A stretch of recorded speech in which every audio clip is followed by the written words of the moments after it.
Hello friends, MK sir inspiration में आप सभी का बहुत बहुत स्वागत है। बहुत सारे स्टूडेंट के कमेंट आ रहे थे कि सर कूलाम्स यानी कूलाम के नियम पर वीडियो बनाइए। सो आज के इस वीडियो में हम कूलाम के नियम को बहुत ही सरल शब्दों के माध्यम से समझने वाले हैं। सो वीडियो के एंड तक बने रहना और आज पूरे कॉन्सेप्ट को एकदम हम क्लियर कर देते हैं, है ना। तो चलिए देख लेते हैं कि कूलाम का नियम क्या है, ठीक है ना।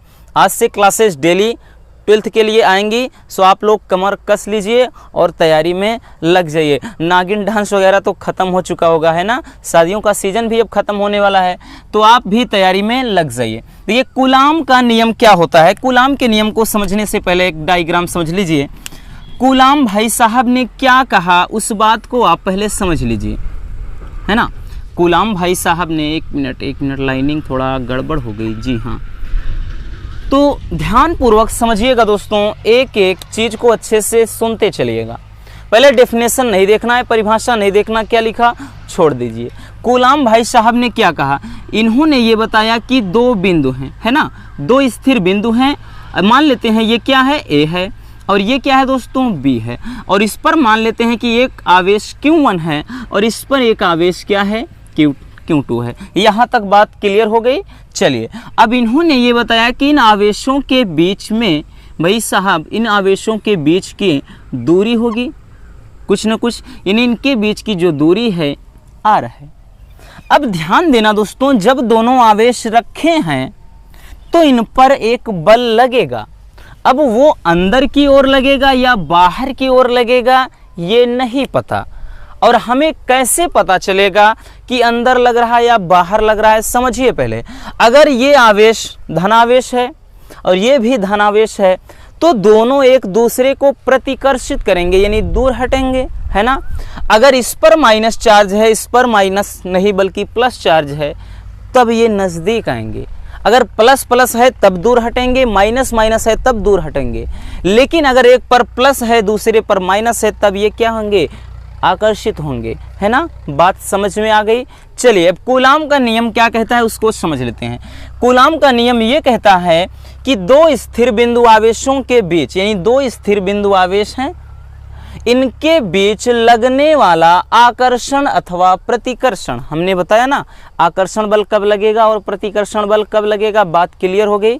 तो यही चीज कहा इन्होंने कि इन दोनों आवेशों के बीच लगने वाला जो आकर्षण अथवा प्रतिकर्षण बल होगा दोस्तों, वो इनके गुणनफल यानी इन आवेशों के गुणनफल के अनुक्रमानुपाती और इनके बीच की दूरी के वर्ग के व्युत्क्रमानुपाती होता है। कौन होता है, जो बल। अब इसको हम क्या करते हैं, समझते हैं। यही तो बताया कि इन आवेशों के बीच, पहली बात ये बताई इन्होंने कि इनके बीच जो लगने वाला आकर्षण अथवा प्रतिकर्षण बल होगा, यानी जो F होगा दोस्तों, वो क्या होगा, इनके कह रहा है कि गुणनफल यानी आवेशों के गुणनफल के अनुक्रमानुपाती, बात बराबर, इक्वेशन नंबर 1।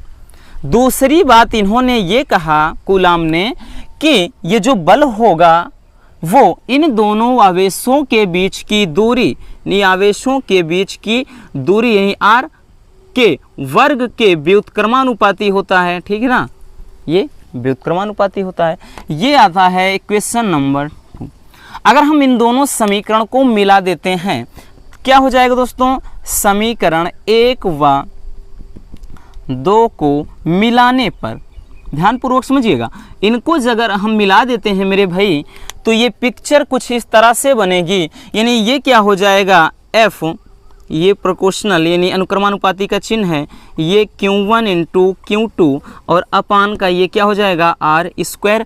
ये कुछ इस कदर बन जाएगा। आई बात समझ में। चलिए अब यहाँ से हम इसको हटाएंगे, अनुक्रमानुपाती का चिन्ह जब हटाते हैं दोस्तों तो F बराबर यहीं से क्या हो जाता है, K, ठीक है ना। F बराबर K, फिर इंटू Q1 Q2 अपान R²। अब देखिए ये K क्या होता है, K है क्या, ये होता है दोस्तों कांस्टेंट, ठीक ना। ये क्या होता है, एक नियतांक होता है। और इसी के स्थान पे यानी इसी K के स्थान पे हम यहाँ पे जो K बराबर होता है ये रख देते हैं 1/4 पाई एप्सिलॉन नॉट, है ना। इसके स्थान पे यहाँ पे ये रख देंगे तो ये फार्मूला जो बनेगा F बराबर बन जाएगा 1/4 पाई एप्सिलॉन नॉट, क्या हो जाएगा Q1 Q2 upon R square. ये आपका एक फार्मूला तैयार हो जाता है और यही क्या है दोस्तों, कूलाम का नियम है। यही क्या हो जाता है, कूलाम का नियम होता है। अब देखिए इसमें अब बात आती है कि 1/4 पाई एप्सिलॉन नॉट होता क्या है, कांस्टेंट है अचर, तो इसका कुछ ना कुछ तो वैल्यू होता होगा। 1/4 पाई एप्सिलॉन नॉट, तो इसका जो वैल्यू होता है दोस्तों 9 × 10⁹, ठीक है ना, न्यूटन मीटर स्क्वायर प्रति कूलाम स्क्वायर, ये इसका वैल्यू हो जाता है। और इसमें एक चीज़ और ध्यान देने वाली बात है दोस्तों, अगर हम बात करें इस अकेले का एप्सिलॉन नॉट, तो एप्सिलॉन नॉट क्या होता है, इसे बोलते हैं निर्वात की वैद्युतशीलता। क्या कहते हैं, निर्वात की विद्युतशीलता, विद्युतशीलता बोलते हैं, है ना, निर्वात की विद्युतशीलता कहते हैं। और इसका जो मान होता है दोस्तों, जो इसका मान होता है, इसका मान होता है 8.85, ठीक ना, इंटू 10⁻⁻12 है, ये कूलाम स्क्वायर प्रति न्यूटन मीटर स्क्वायर, ठीक है ना। ये क्या हो जाता है, इसका मान हो जाता है। आई बात समझ में, तो बात समझ में आ गई कूलाम का नियम क्या है। आई होप कि कोई समस्या होनी नहीं चाहिए, यही है कूलाम का नियम, ठीक है ना, यही क्या है, कूलाम का नियम, ठीक। आई होप कि ये वीडियो आपके लिए काफ़ी हेल्पफुल साबित रही होगी। सो वीडियो अगर पसंद आई है तो प्यार से एक लाइक कर देना और चैनल पर पहली बार बने हैं तो चैनल को सब्सक्राइब कर लीजिए। अरे भाई साहब, इतनी भी कंजूसी ठीक नहीं है। मिलते हैं नेक्स्ट किसी और मज़ेदार टॉपिक के साथ। Love you, bye bye, take care.